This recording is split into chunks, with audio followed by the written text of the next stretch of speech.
Rebirth Island is back. Well, almost. While we may only have a little bit longer to wait for the fan favorite Resurgence map, known for its fast-paced gameplay and high kill matches, to return to Warzone's sandbox, let's take a look at how we got here. The long history of the iconic map is actually a lot older than you might think. To find the origins of this modern classic, we're gonna have to go back. Further, and even further. We're going all the way back to 11 years ago, 2013.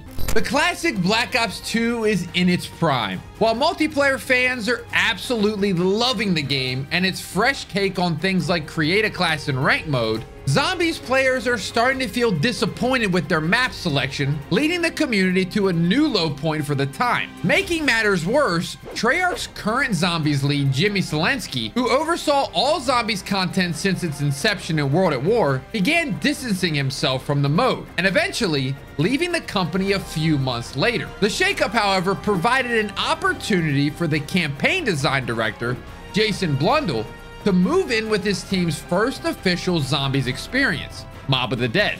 This map may be solely responsible for Black Ops 2's heel turn when it comes to perception. With a creepy vibe, satisfying Easter egg, and just downright fun gameplay loop, Alcatraz Island would become an iconic set piece for the franchise.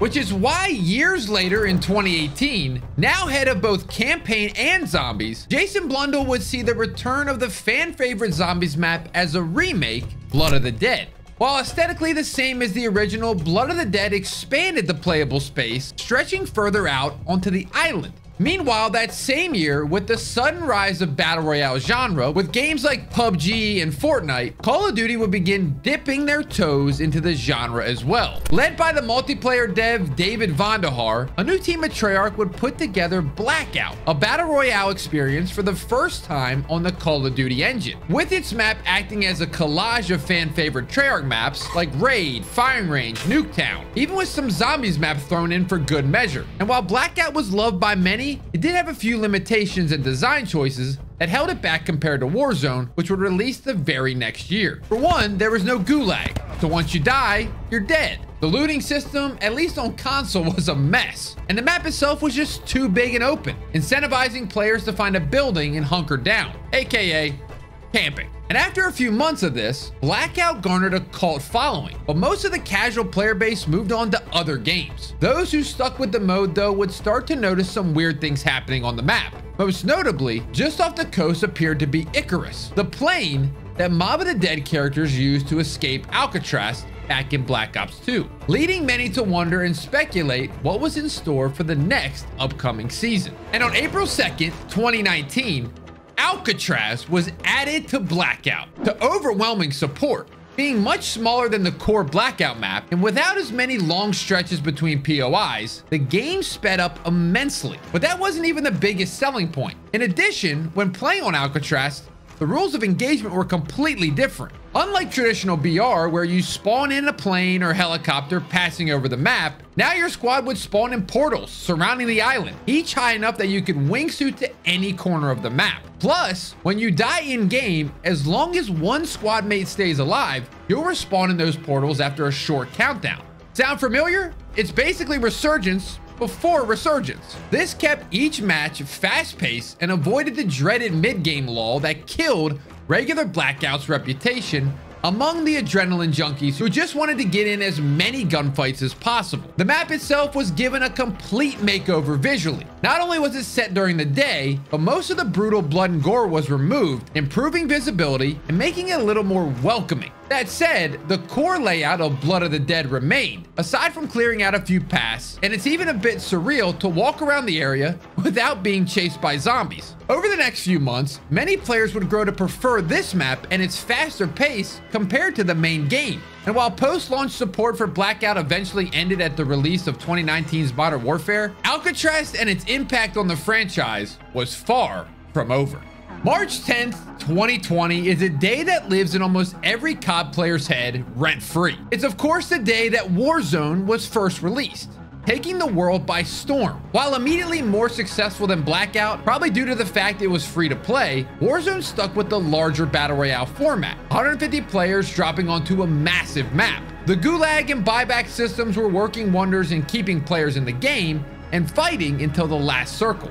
But there was a certain quiet to the mid-game that some players still didn't care for. Warzone would continue out the rest of Modern Warfare's life cycle with Verdansk as its one and only map. And with COD's yearly release window quickly approaching, players were eager to know if Warzone would continue to be supported through the next game, or would it be abandoned like Blackout was in the year prior. Thankfully, during the lead up to Black Ops Cold War, releasing on November 13th, Activision announced that Warzone would be continuing to get support through the next year, with weapons and operators from Cold War being integrated into the free-to-play title. In addition, Verdansk, after being nuked at the end of Modern Warfare's post-launch story, would be rewound, and Warzone would be set again in the iconic city, but during the year 1984, as the headquarters of this year's new villain, Stitch. Alongside Verdansk 84 was a second map fans didn't have to wait long to jump back into. On December 16, 2020, the same day as Verdansk 84, Rebirth Island was added for the first time to Warzone, and keen observers would notice a certain similarity to the prison island we just spent the first half of this video talking about. Developed by Beanox, the Canadian support studio, who at the time was mostly responsible for porting the PC version of the game, Rebirth Island was almost a one-to-one reskin of Alcatraz. However, instead of a simple port, Alcatraz setting was moved from off the coast of San Francisco to the Soviet Union. Once an illicit Soviet base shut down by the CIA after the events of Black Ops 1. Now, in 1984, Stitch is spinning up production of Nova 6 gas once again. And so, with this new setting, came new POIs. While the cell block stayed relatively the same as the main focus of the map, the powerhouse and the industrial areas were replaced with chemical and bioweapon labs. And on the south end of the map, which used to be for water-based combat, they added a dock dubbed security area, so that space could still be used given Warzone's lack of swimming mechanics. Ruins became construction site, and the docks on the opposite end would remain mostly the same, just updated from its 1920s aesthetic to fit the modern era. In addition to this smaller map breathing life into the Warzone community, this update also saw the introduction of the Resurgence mode, borrowing the blueprint that Blackout drew up with its 40-player matches and wave respawns, but now on the newer Warzone engine, which was faster, more fluid, and had new streamlined systems geared toward keeping engagements coming. Really, the only thing it was missing compared to Blackout was a grapple gun. Please bring that back. Rebirth and Resurgence would remain in the playlist even past Verdansk 84's removal on December 9, 2021, to make room for Vanguard's newest Warzone map, Caldera. And without getting too into the weeds, the community in general didn't like Caldera as much as they did Verdansk. Similar to the Blackout map, POIs were scattered around with massive clearings between them, and with a central peak in the middle as a built-in hot drop. This resulted in too much focus on long-range engagements, and coupled with Vanguard's already lukewarm reception, this era just left a bad taste in the mouths of the players. But thankfully, where Caldera was lacking, Rebirth Island continued to deliver, as the devs released a major overhaul to the map on March 23, 2022.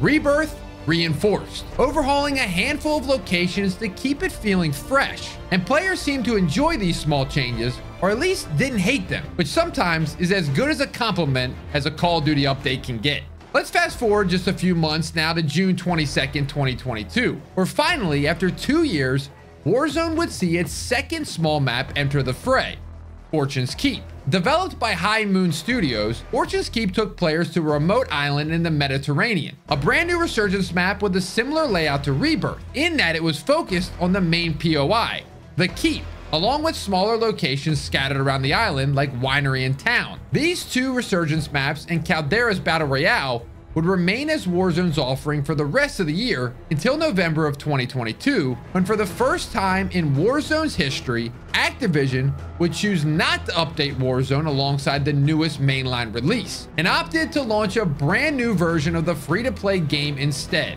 announcing the change with 2 words that would send shivers down the spine of most COD players: Warzone 2.0. The sequel to Warzone was meant to be a clean break, built from the ground up to accommodate the yearly map changes and constant weapon and feature integrations that just weren't planned when the original was being developed, with devs communicating that this switch was inevitable and moving to a new engine would mean great things in the long term. Spoiler alert. It did not. Warzone 2 launched on November 16, 2022 with Al Mazrah, a large map with only the default Battle Royale game mode. Map-wise, Al Mazrah seemed to be a solid entry compared to Caldera, and reminded many of their glory days back in Verdansk. But gameplay-wise, Warzone 2 was a bit of a mess. For the sake of brevity, we won't go into too much detail, but the spark notes are no loadouts, 2v2 gulag, slow movement, and AI soldiers. Beyond that though, Warzone 2 didn't launch with any resurgence maps, and it wouldn't be until the second season a few months in that Ashika Island would come in to fill the gap as its one and only small map. Thankfully though, you could always boot up the original Warzone 1 if you wanted to play good old Rebirth, right? No. In an effort to drive players to the new game, Warzone 1 was rebranded as Warzone Caldera, and they limited matchmaking to only Battle Royale on Caldera, meaning no Resurgence, no Fortune's Keep, and no Rebirth Island. November 16th, 2022. That's the last day Rebirth Island could be played before it was shelved. Only a few months later, before the rest of Warzone 1 was also completely shut down on September 21st, 2023. And unfortunately, that was the last time anyone has played Rebirth Island, with the map going back into the vault once again. Now let's move back up to present day, March of 2024 at the time of making this video. While Rebirth Island is set to return first in Warzone Mobile, releasing later this month, console and PC players are still left waiting for it to return the beloved franchise. It's been announced that along with Fortune's Keep, which has already been released, Rebirth will be returning to Warzone at some point in 2024, although an official release date is not yet given. In the years since, many of Warzone 2's biggest issues have been smoothed out. Resurgence has returned with the aforementioned Ashika Island, Vandal, and now even Fortune's Keep, with the latter two rotating every 15 minutes and receiving the same amount of support, meaning the stage is finally set for Rebirth Island's triumphant return. And maybe, just maybe, we can see Warzone return to the heights it's fallen from years ago.